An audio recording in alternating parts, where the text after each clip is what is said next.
Shalom Aleihim, Besem Yesua Hamasiah, salam sejahtera di dalam nama Tuhan Yesus Kristus.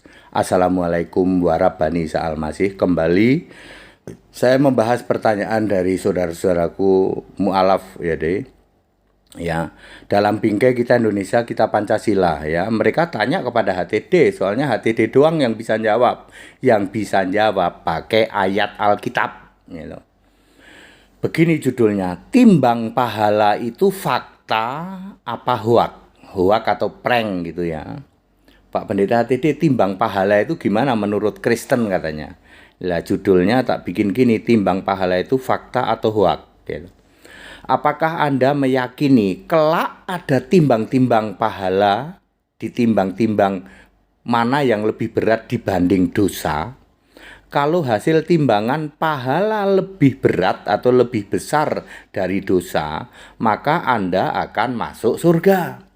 Demikian pula sebaliknya, jika pahalamu lebih kecil atau lebih ringan dari dosamu, maka kamu masuk neraka. Kalau yang ditimbang-timbang pahalaku, tak akalin, tak kasih pemberat. Ya, orang kan harus cerdas. Timbang bagian pahala, tak kasih pemberat, gitu. Ya, saudara-saudara ya. Udahlah ya. Jika benar ada timbang menimbang pahala, mana yang lebih masuk akal? Ayo ini aku memberi pertanyaan nih. Jika benar nanti itu ada timbang-timbang pahala, mana yang lebih masuk akal? Satu, dosa itu pasti 100% lebih besar daripada pahala. Karena manusia itu cenderung berbuat dosa. Ya, nggak pernah ada manusia itu diajarin bohong. Kok bisa bohong ya? Dari mana kita belajar bohong? Korupsi itu nggak ada ilmunya, nggak ada buku korupsi. Kok ada orang korupsi? Pinter banget korupsi. Karena manusia itu cenderung berbuat jahat daripada berbuat baik. Mana yang lebih masuk akal? Dosa itu pasti lebih berat atau lebih banyak dibanding pahala. Nomor dua, mana yang lebih masuk akal? Bisa saja pahala lebih besar daripada dosa. Kan orang bisa tobat, benar-benar tobat. Nasuha katanya. Mana yang lebih logis? Kalau saya jawab 100% nomor satu. Dosa pasti 100% lebih berat, lebih banyak dibanding pahala. Mari kita lihat jawaban Alkitab. Nah, ini khas Pendeta HTD. Kalau ditanya pasti jawab pakai ayat Alkitab. Nomor satu, Allah saja, Gusti Allah, itu berkata dengan tegas, manusia itu kecenderungannya berbuat dosa, jahat semata-mata. Kejadian 6 ayat 5. Allah itu tahu manusia itu cenderung jahat, cenderung dosa, bukan cenderung baik. Jadi mustahil manusia itu bisa cenderung berbuat baik. Allah aja sudah bicara, sudah berkata, manusia itu pikirannya jahat, berbuat jahat, semata-mata jahat dosa. Ya. Kejadian 6 ayat 5. Nomor 2. Maut telah berkuasa sejak zaman Adam sampai Musa. Ini dosa karena warisan dari Adam, ya. Dosa itu adalah maut, upah dosa maut.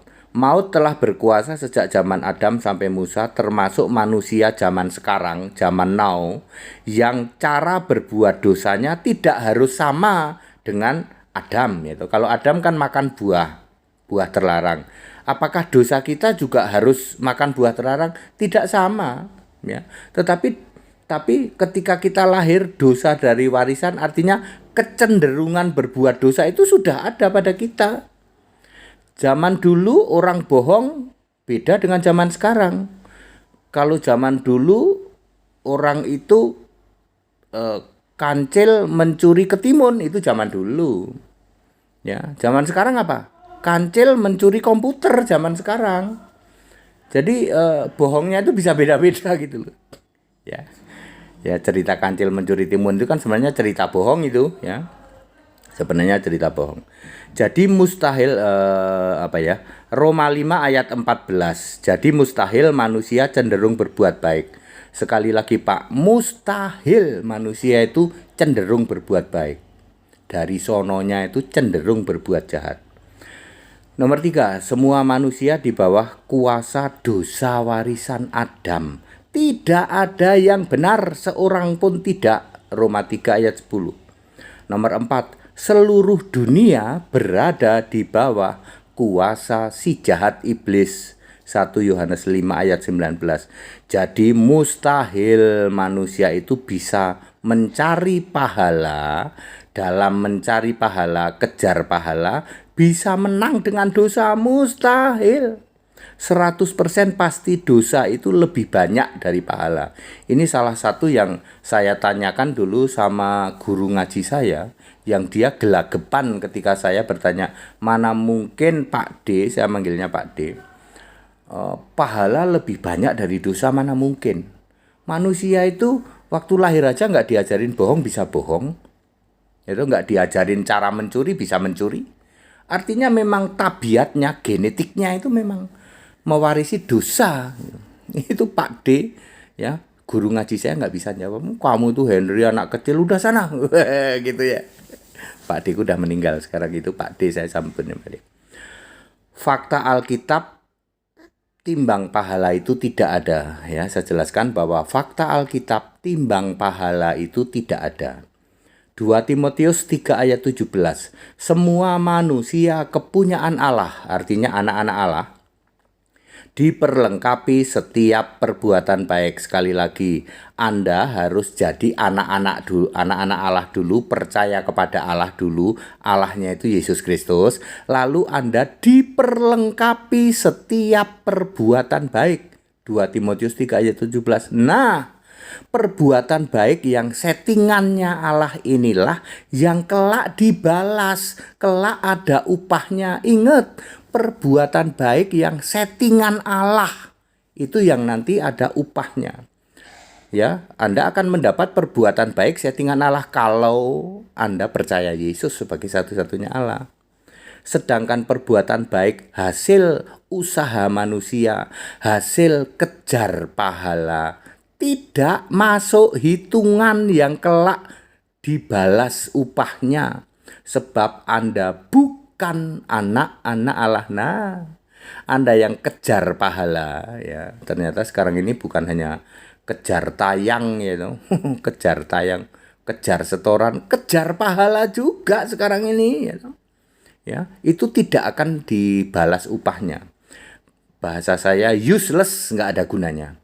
Nomor 3, Matius 16 ayat 27. Allah akan membalas setiap orang menurut perbuatannya, yaitu perbuatan baik yang disetting Allah.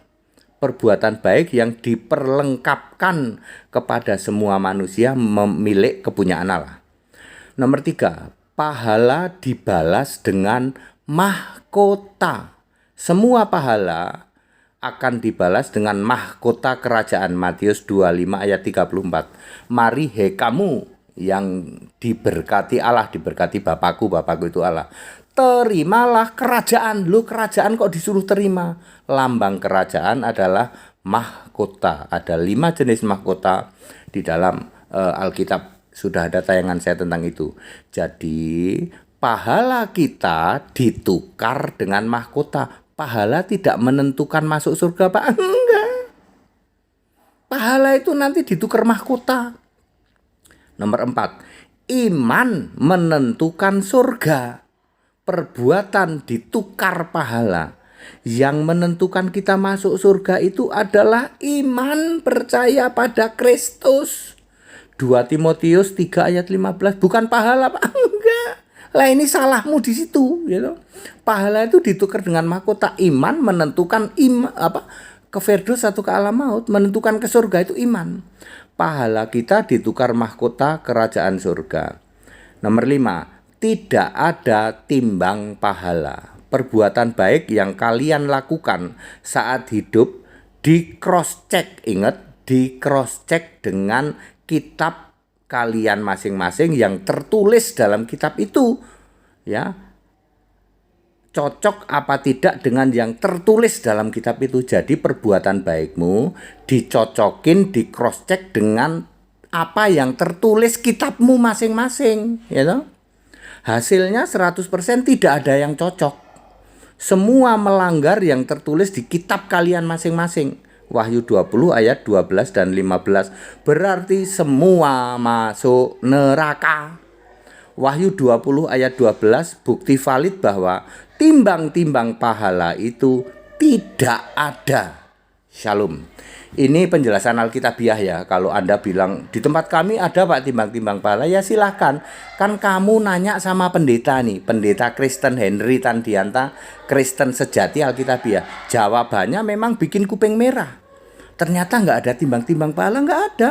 Jadi segala perbuatan baikmu itu nanti di-compare, di-cross-check dengan kitabmu sendiri. Kitabmu nulis apa? Mana ada timbang-timbang pahala?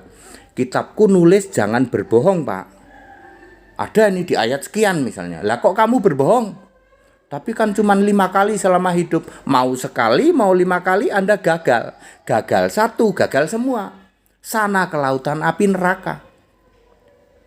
Ya, jadi pahalamu nggak menyelamatkan sama sekali. Soalnya pada waktu kamu mati, imanmu tidak percaya Yesus. Jadi kamu nggak ikut kebangkitan pertama, nggak ikut dibangkitkan Yesus pada saat kebangkitan pertama. Useless itu, segala perbuatan baikmu itu useless. Ya, ya, ya. Jadi apa tadi judulnya ya?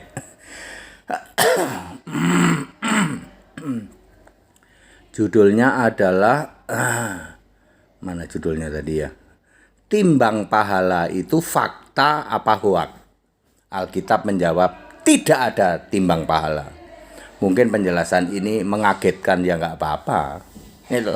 Makanya dulu waktu kecil pun saya sudah nanya hal itu. Tapi Bapak Ibu Saudara, ayo kita didik umat, ya you. Kita didik umat. Tapi menurut iman kami Pak ada timbang pahala, ya silahkan. Silahkan ya you. Nggak usah tanya sama pendeta HTD. langsung apa jungkir balik ini jawaban pendeta HTD menurut Alkitab bener ini. Aku kan pakai Alkitab, aku nggak pakai kitab lain. Di kitabmu ada timbang pahala, ya silakan. Ya, artinya apa? Surganya beda, Allah kita beda loh. Allah di tempat kamu ada timbang pahala, timbang-timbang. Mana lebih berat? Ya, Allah kami, Allah yang benar, Yesus Kristus kagak ada tuh timbang-timbang pahala. Pilih mana, ya silakan Anda pilih. Tapi didiklah umat, ya toh. Sehingga yang muncul itu bukan mabuk agama, ya toh. Yang dipikirkan itu hanya maki-maki, hujat, maki-maki, ya toh. Menjelekkan keyakinan lain, dijelaskan dengan data. Sekarang ini mudah sekali kok.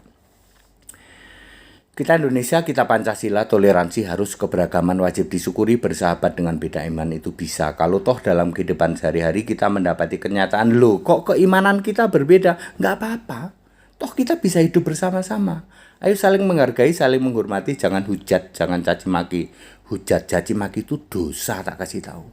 Segala hormat, kemuliaan untuk Yesus Kristus, satu-satunya Allah penuh hikmat, Allah yang benar.